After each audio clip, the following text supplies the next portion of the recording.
Ana m anabata unu na agba nke anọ in our series of learning. Ọ bụrụ na tata bụ izizi na-esonye anyị, afa m bụ Ngozi Mmadụ. Ebe a anyị na-amụ ka esi asụ Igbo, sụọ Igbo, dee Igbo, gụọ ihe n'Igbo, mekwa ya ọfụma. If today is your first time here, my name is Ngozi Mmadụ and I'm super glad to see you, and to all of you who have been coming back, thanks for joining us once again. Biko nebenye anya n'ebe ndị oyibo na-akpọ description box in case ọ bụrụ na o nwego ihe ndị nke ị na-emeti ọpụ nya bụ ihe ndị nke anyị mụgolo amụ. Nebenye anya ebe a ị ga-afụ link ga-eduga gị ga-enyelu gị aka iwe nweta vidio ndị nke anyị megolo eme.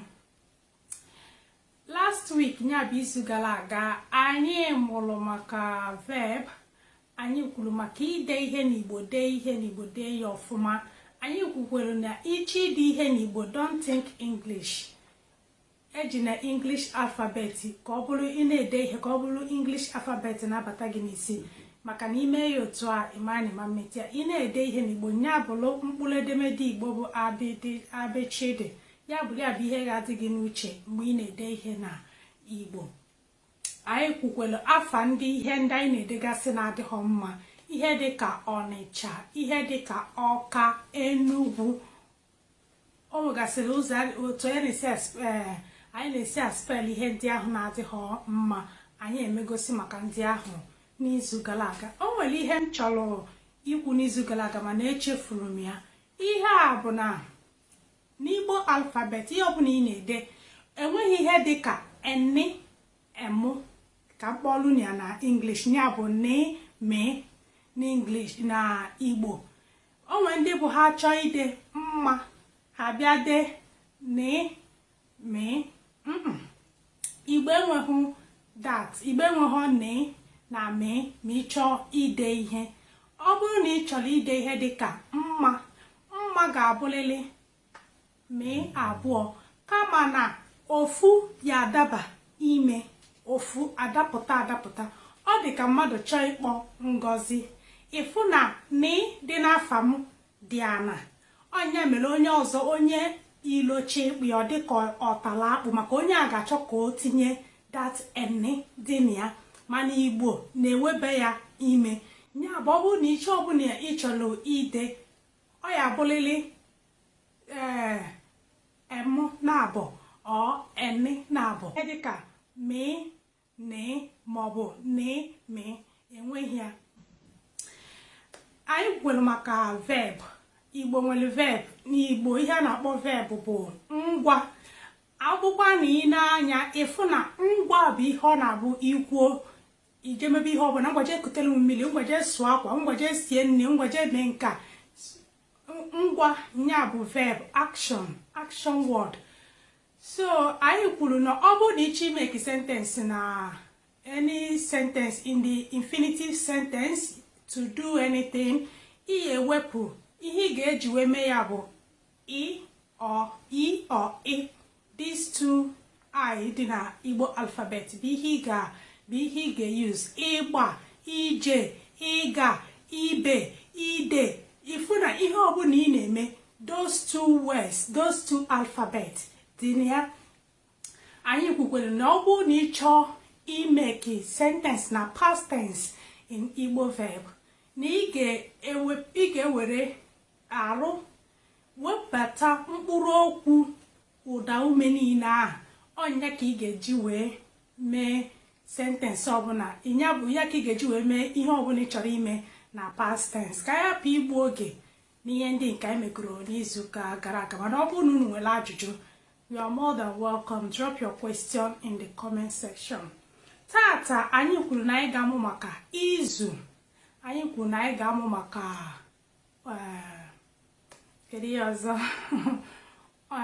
date, time, and market days. Igbo nwere ihe niile ndị anụwa. Igbo nwere oge, o nwere ka Igbo si ekwu oge ha. Ọ bụrụ na ị na-ede ị na-ekwu okwu n'Igbo, ị nwere ike isi ọkụgo elekere 4, ọkụgo elekere ihe ọbụla kọrọnị.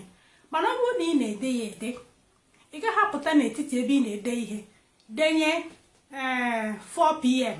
otu a ndị ọcha si edenye. Ihe ọbụla i kwuru n'Igbo anyị ekwughị ya mbụ. Ihe ọbụla i kwuru n'Igbo otu a isi wee kwuo ya, otu a ka ị ga-esi wee dee ya. Nya bụ ị na-ede ihe n'Igbo, defete ebe ọbụla ị ga-ede elekere, ị ga-esikwa otu ahụ isi wee kwuo ya. Anyị ma na o toro ogologo, debe ya otu ahụ otu a ka ị ga-esikwe wee dekwunyechaa ya n'ime akwụkwọ. Kedu ka Igbo si ekwu elekere?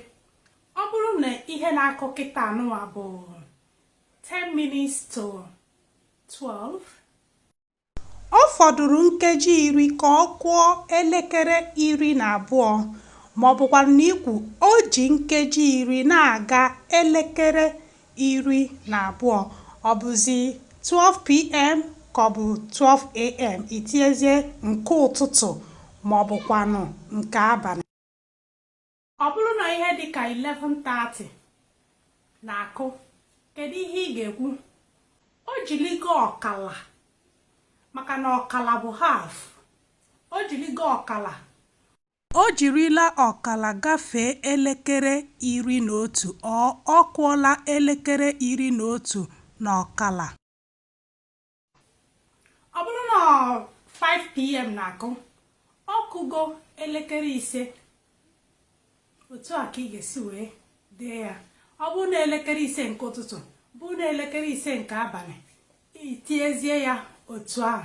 Mana anyị enweghị anything like p.m. or a.m. Ihe ekwu na ọ nke abalị maọbụ nọ nke mgbede sorry nke mgbede. My cameraman n'ebe nke mgbede maọbụ nke ụtụtụ. Otu a ka ị ga-esi wee kwuo oge na Igbo. Ọ gosi ihe ndị m depụtasịrị ka ihe niile wee na-aga. Half ekwugo m. Ihe a na-akpọ ya bụ ọkala. Ọkwe ndị na-akpọ ọkara unu ma n'Igbo na-asụ n'onu n'onu. Ya bụ otu ọbụla ndị bụ unu na-esi asụ. Ọ bụrụ na seconds, ihe ị ga-ekwu bụ akara nkeji. Ọ bụrụ na minutes bụ nkeji. Ọ bụrụ na awa elekere, ya bụ ị ga-eji wee sị na ọkụgo elekere ihe dị otu a, maọbụ na o ji nkeji ihe dị otu a, maọbụ na o jiri go ọkala and all that.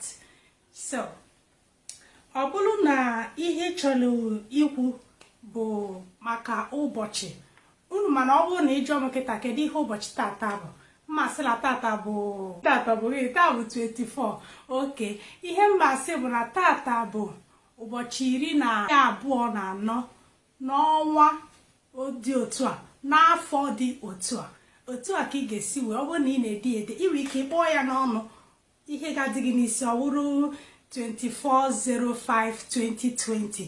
Mana ọ bụrụ na ị na-ede ya ede, ị gaghị abịa n'etiti ibe ị na-edenye ihe ị bịa denye deeti ya. Ọ bụrụ na Igbo ka ị na-ede, ihe ị ga-ede bụ otu a isi wee kwuo ya. Tata bụ mkpụrụ ụbọchị 24 n'ọnwa dị otu a, n'afọ dị otu a. Otu ahụ ka ị ga-esi wee dee ya.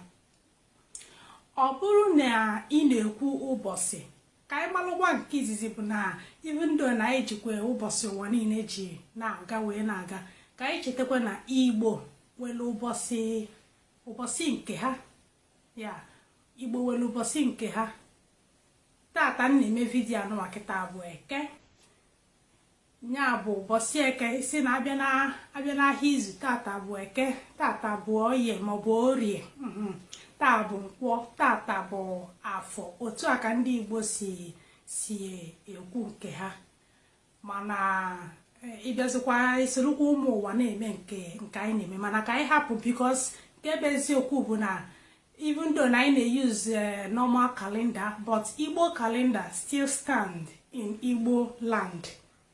ọ ka na-emekwa exist na Igbo land. Ahịa niile a na-azụ bụ ahịa Eke, ahịa Oye, ahịa Nkwọ maọbụ Eke Ukwu, Eke Nta, ihe niile ndị ahụ ka dịkwa na-eme exist. onweghọ nke echenjili echenji. Ọnya bụ na ihe ndị a ka dị ya. Ya bụ ọ bụrụ na ala Igbo na anyị ka na-eyuzukwe awa n'ọma Igbo kalenda. Abịa na ọgụ afọ Igbo n'ụwa nke anyị nọ, ha na-eyuzu 12 kalenda. Ihe ndị Igbo nwere bụ ọnwa 13, 13 months. Each month n'ime ọnwa Igbo gbalụ 28, ya bụ 28 days.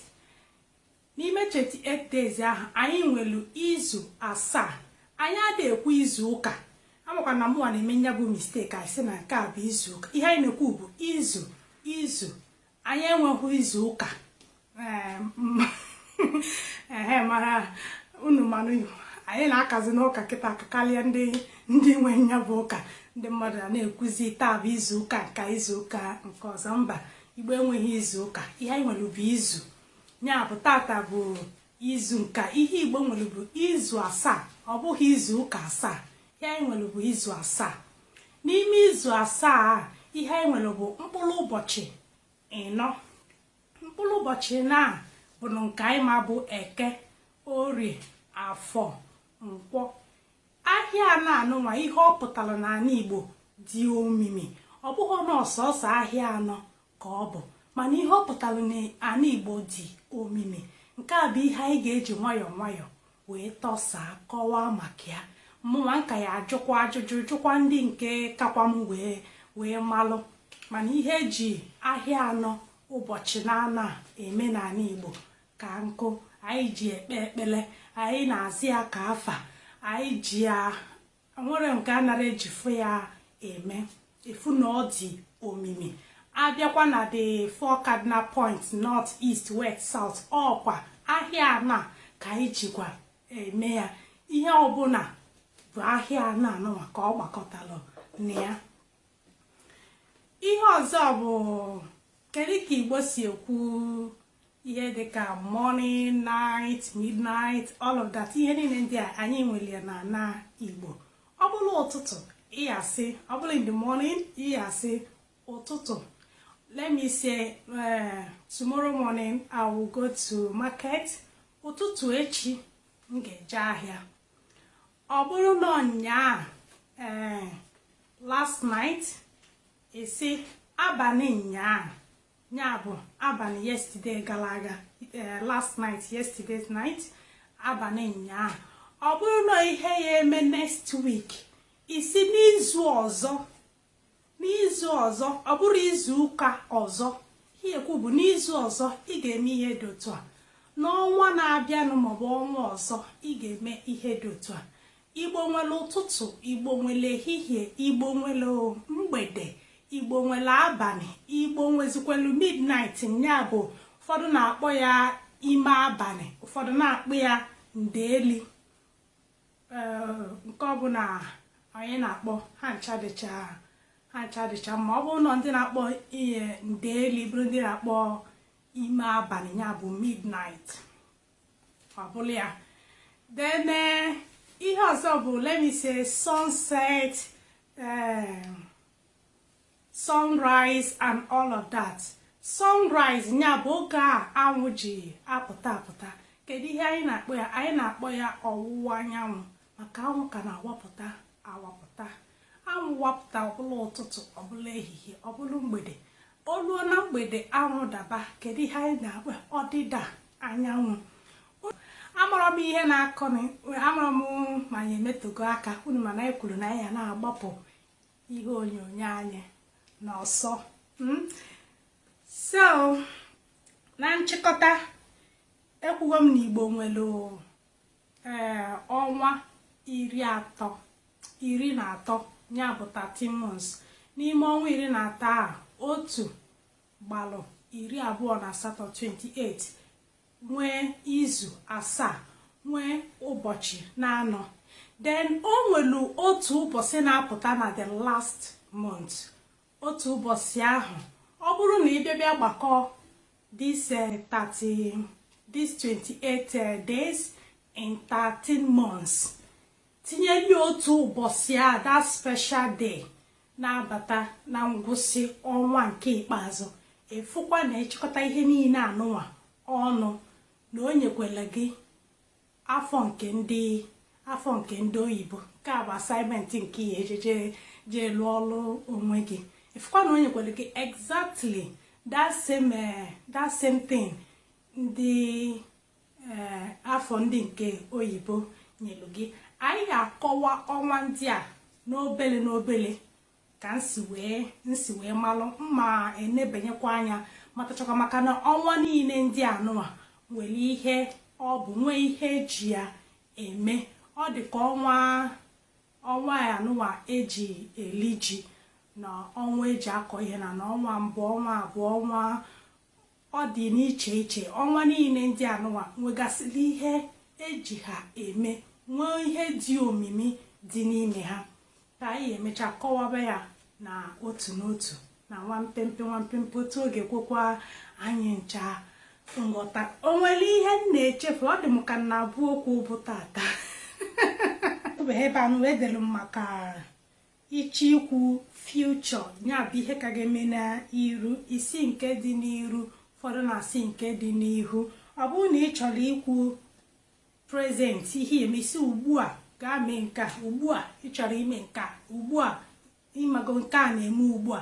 Kedu mgbe a gwara gị na nke a na-emesi anọ ugbu a kịta ka ị nụrụ ya. Ọ bụrụ na ọ past esi gara aga, ya bụ nya gara aga, maọbụ kemgbe ị nụrụ ya, ọ gago mgbe ị nụrụ ya, ịnụbughị ya mbụ. Mana anyị akwụsị ebe a ka ọ dịkwa n'izu ọzọ. Unu afụgonu agwacha ya ala ya na-agwụ ya ntamu, aka m na-ekwukwa izu ụka ọ ya adịkwa n'izu na-abịa ọ gaghị eji wepụtakwelu na series of learning in Igbo language. Ọ bụrụ na ọ nwere ajụjụ ị nwere ịjụ, maka ọ na-aga adịcha m ka ọ na-abụ okwu bụ tata, mana ọ bụrụ na nwere ajụ ị chọrọ ịjụ, ana m eche gị na the comment section. Ngwakwa na Igbo nwe m ka emesịa anụ.